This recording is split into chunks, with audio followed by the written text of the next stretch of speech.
back. I've been gone for a couple weeks, helping out in Elk City, and that was an awesome time. But it's so good to be back with our congregation and with our family here. So thank you so much for this opportunity. It's just a blessing, really. So there was a boy that just got done watching a baseball game with his dad. And he went outside, and he picked up his bat, and he picked up the baseball. And as he walked out into the grass, he could see the giant stadium filled with thousands of fans ready to watch this baseball game. He walks up to the plate. He hits the dirt off of his feet. He gets ready to swing. He takes the ball and he throws it up into the air, and he swings with all of his might, and the ball hits the ground. Strike one. He hears the fans just mixed emotions. Some are glad, some are happy, or some are not happy. He picks up the ball. He throws it up again. Swing and miss again. Strike two. He bows his head down again. Reaches down to pick up the ball. This was it. This was the last one. Something had to happen, and he knew it. With all determination, he throws the ball up again, and he swings with all of his might, and he misses again. Strike three. The ball hits the ground. Again, the emotions are just back and forth. He can hear the roar of the fans. He reaches down, head low, and picks up the ball, holds it up in the air, says, "Boy, I'm going to be a good pitcher." I love that story. You might have heard that story. Maybe told in a more in a better way. But I love that story because that boy knew that you can't just have one thing in mind. You gotta keep your options open, right? And many of us, we don't reach our full potential many times, I believe, and it's a similar situation. Maybe it's a lack of perspective. Maybe it's that we've got our mind set on this one thing, and it's just not happening, and so we just let that tear us down. Or maybe it's a lack of direction. Maybe we haven't gotten, someone hasn't helped and led us by the hand and helped us in that direction. Maybe for most of us, I think, and I know for myself, it's fear that polarizes us many times from reaching our full potential. It was weeks ago that I knew I was going to be preaching, and the Lord just put this in my mind: the everlasting arms. I was leading that song, leaning, leaning, safe and secure from all alarm. Leaning, leaning, leaning on the everlasting arms. And so I was thinking about that, and I was like, I'm going to look that up. So Deuteronomy 33:27 is where we find this in Scripture. If you want to turn there, it will be up. Here it is. And so in this passage, Moses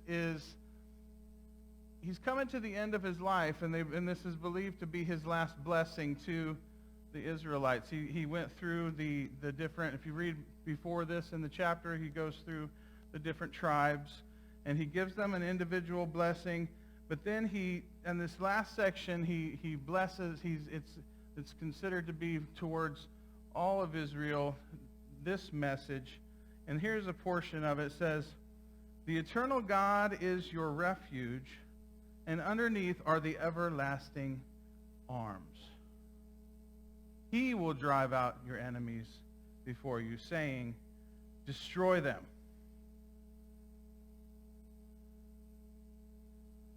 So I've got 3 points today, all R's, okay? So hopefully we can remember it.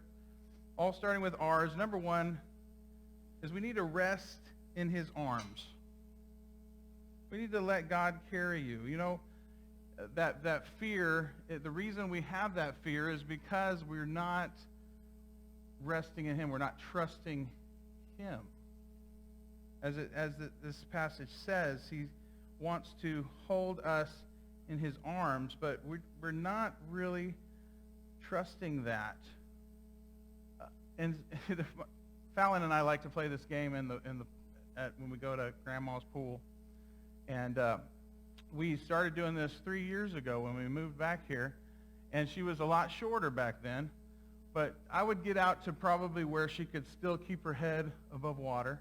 And I would act like I'm, drowning. And say, lifeguard, lifeguard, lifeguard. We called it lifeguard. Clever, right? And so she would come out and get me. She would hold me. And I would put my arms around her neck. Can you imagine me? And she was a lot, like I said. And I'm just basically, you probably couldn't see her. And I'm like, lifeguard, save me. And this whole time she's trying to walk up. She's walking up make sure I don't fall off here. She's walking up to the shallow. As she gets more shallow, of course, my buoyancy is starting to get heavier for her. And she tries to get me as far up as she can, and then she finally will collapse. It's a sight to behold. I'll put it on Facebook. No, I'm kidding. Gina made me start wearing one of those swim shirts. I'm like, all right. She's like, no, they're in style now. It's okay. So it wouldn't be so bad. But no, I'll spare you that. But, here in the last year, she's shot up like a foot. And so we've played it this summer. Like, let's play lifeguard, Daddy. Let's play lifeguard. Okay. So I go out there and start flailing about. Lifeguard, lifeguard. She comes out to get me. She starts carrying me up. And this time, she's taller, so it's like she's got, if she wants to keep on going, the whole point is to see how far up she can go. She actually got me a lot, almost out of the water. It was crazy. But, of course, she could not carry my entire weight, and she would collapse. I think that's what, in all honesty, that's kind of what we're doing to God. Like, I just don't think you're going to be able to carry me. Or I just don't know if those arms are going to stay there. You're going to pull them away at some point. We see in Proverbs 3:5 through 6, it says, trust in the Lord with all your heart and lean not on your own understanding. In all your ways submit to him, and he will make your paths straight. Again, we've got to rely on him. And so this word trust in this passage, it's saying that, okay, I brought this stool up here. I'll go ahead and go to this. So I see this a lot when people talk about trust, and when they talk about faith, they talk about the stool. They bring up a stool or a chair, and every one of you are exercising right now your trust in your chair, right? Did anybody think about that when you came in? Did you check your chair? Did you bring a screwdriver just to tighten up the bolts a little bit? No, because, well, first of all, you probably sat in them a lot of times, but they look sturdy. So this is pretty sturdy. It's getting rickety, though. Actually, I obliterated one of these. I was sitting back here and practicing. I was rocking. I didn't realize I was rocking. And I think I did it to this one, too. And all of a sudden, I heard like a crack, and it was like a cartoon. I was like, oh, and then everything underneath me. And luckily, I caught myself on the wall. Still embarrassing, though. And there might still be those pieces anywhere. If we got any good woodworkers, I think, but anyway. But, we can trust in a stool that's pretty sturdy. It's cracking. No. But so have you guys seen that illustration before? Oh, okay, you haven't. Oh, cool. So, so we're exercising trust here, and I see that with faith as well. I'm gonna get back to that because there's a difference here, and I think that will help us as we're talking about why we're not trusting in his arms. We can trust in his arms. He says in this passage, the eternal God is your refuge, and underneath are the everlasting arms. I just picture his arms just underneath, he says, are the everlasting arms. Everlasting. It's not going away. It's there. It's going to hold you. I mean, I picture like a hammock. Whenever it's good weather, I don't know why that just comes in my mind. I wish I had a hammock somewhere to go just relax, or my entire weight just, a nice breeze coming through. Isn't that the best thought, especially after this heat? He wants us to just completely trust in him to carry us and completely relax in his arms. He says the eternal God is your refuge, and underneath are the everlasting arms. Then he goes on. He says, he will drive out your enemies before you, saying, destroy them. He says he will drive out your enemies. So number two, we need to relinquish that control.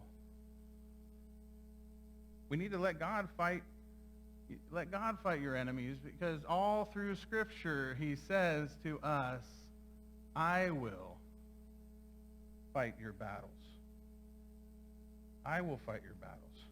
So if we look at that at Proverbs 3:5 again, that word trust, it means it means to be secure. It means to rely, to feel safe, but it goes on a little bit farther, and the meaning actually goes into these words, careless or complacent. I thought that was hilarious when I was reading that.